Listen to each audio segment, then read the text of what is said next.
See, because I mentioned the big toe trick, right? When we look at how the body moves, like your feet tie into everything. So what you'll really see, if you've got good control, you'll see what we call an active foot. So you get in that position, and the foot starts moving to control. All right? Because when we look at everything, so there are 206 bones in your body. I think females have 207 for females because they have an extra rib. 206 bones in your body, 52 of them are in your feet. So that's 26%. So you have 26 in one foot, 26 in the other. So your foot's got the ability to splay out and be big, and then you've got the ability to compress it and make it small. All right?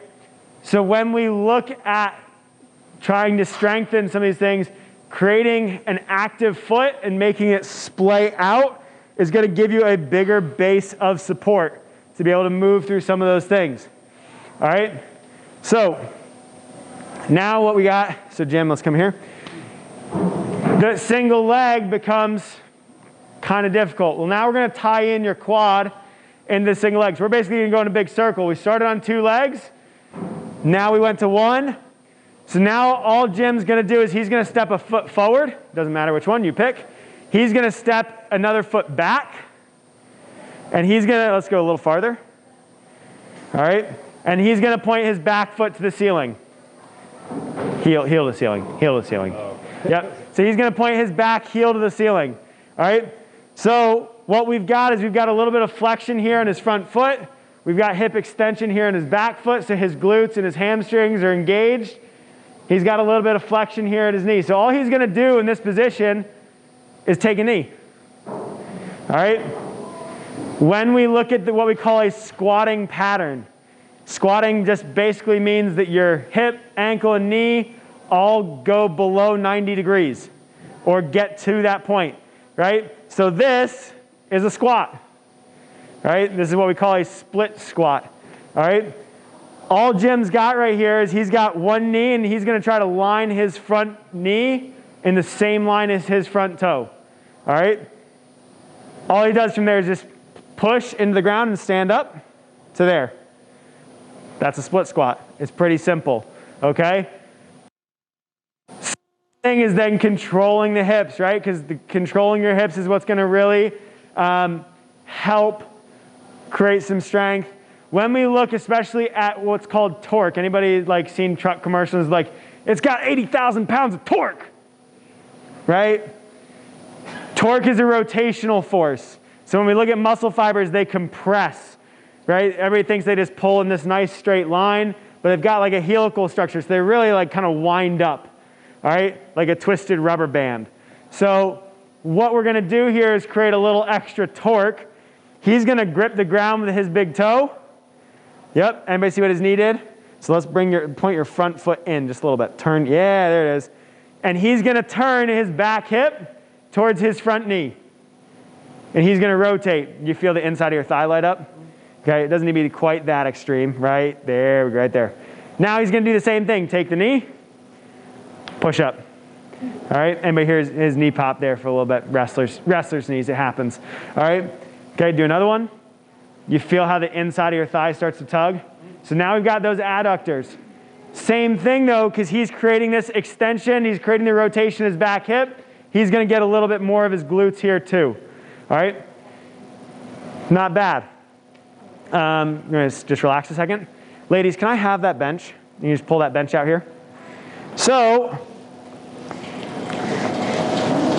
a lot of the wrestlers that I work with, because I coach wrestling, they call these Bulgarian skip sets. Really what we're doing is we're just going to take that split squat, come on the other side of the bench over here. We just take this one up a notch, all right? And he's going to put a foot on that bench. Just step that front foot forward. A little bit more. Let's go right there. All right? So all he's doing is he's resting this back foot on the bench. Notice he's turning that back toe in so he can then turn that hip towards his front foot. He's just going to go ahead and sit down, right? Just straight into it, right? Here. Not that bad, all right?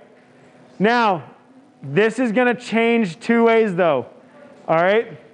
So when we look at this exercise, the way that Jim's set up, when he goes down, go down, he creates a pretty big angle at his knee. So when he goes and pushes up, it's going to be more knee extension. If he steps his foot forward, and I want you to try to shove your back knee underneath the bench as you go down. All right, so go down, reach that back knee back. So now in this position, he's got more hip.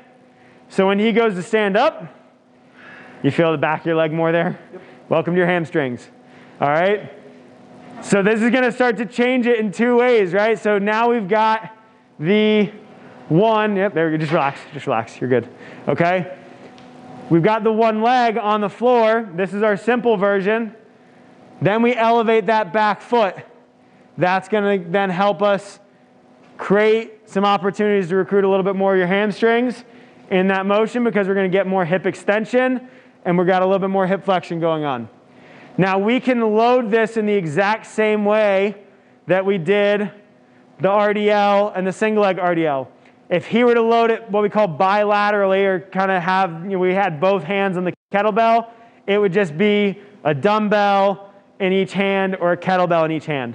All right, I won't make you do that just so we have enough dumbbells everywhere. Okay, so if he goes then and puts, let's just go rear foot elevated, just go one hand, just pick a hand. All right, and then just put whatever leg you feel like, okay? Ipsilateral load. All right, same hand, same leg. He would switch hands, contralateral load. We can obviously then load this up in different ways. So we're going to kettlebell front squat.